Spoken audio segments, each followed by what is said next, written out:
Might be a mess, but welcome to the new shop. So as I promised in the last video, this is the first view of the new shop and YouTube studio.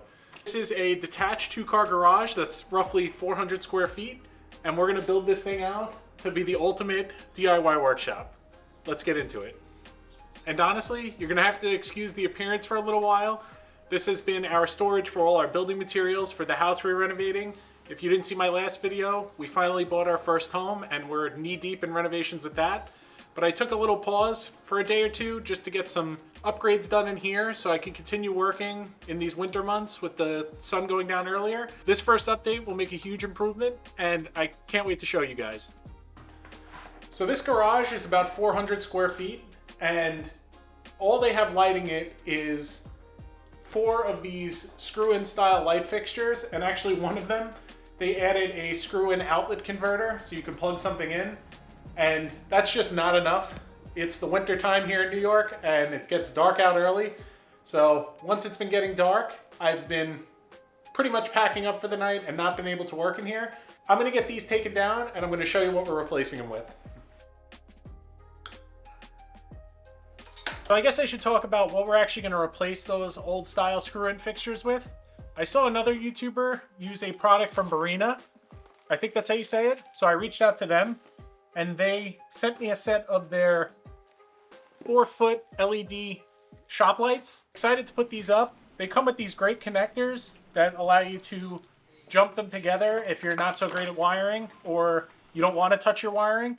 So all you need is an outlet in your ceiling or wherever you plan to put these lights, and they actually come with a switch that you could turn on and off, or you could hardwire them into a regular electrical box like any other light.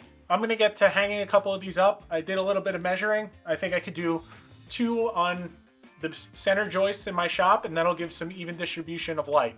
So let's get going with that, and I'll catch up with you guys in a second.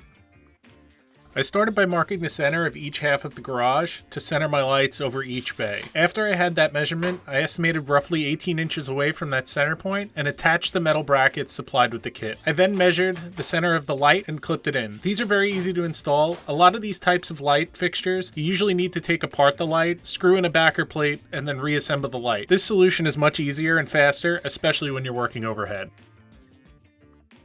That was easy. After I had the light fixtures up, I then used the 4-foot jumpers that are provided in the kit to jump the first light to the second light on that joist.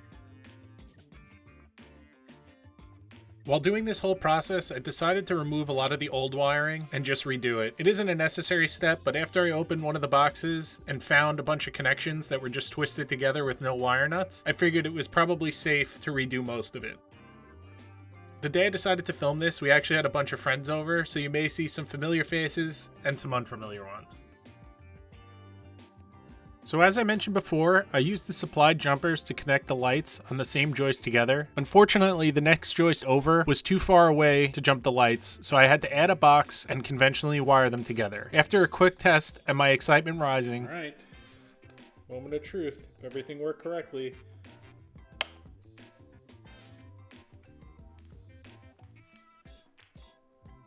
And it did.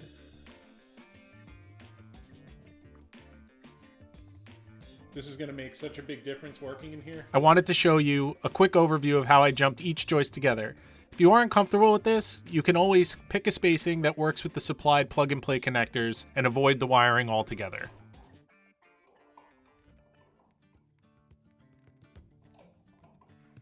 With that test out of the way, I closed up the boxes and covered up all the unused connections at the ends of the lights.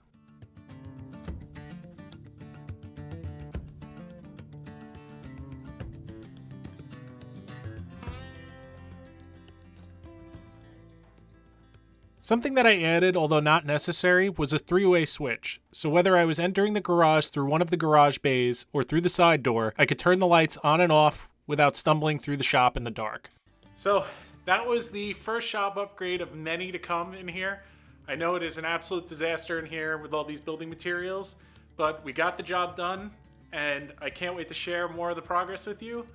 For now, I'm gonna go back in the house, wrap up the couple last few things before we can move in over here, and then it's gonna be regularly working in here and getting this place ready so I can start building some stuff again. So I think this first upgrade turned out pretty awesome. I do want to say there is an Amazon affiliate link below if you're interested in purchasing these lights and any of the other Barina products available on there. Help support the channel. I'm not sponsored by them. They just provided the lights and let me make a video. So thank you, Barina. With all that out of the way, please remember to like and subscribe, and I'll see you on the next one.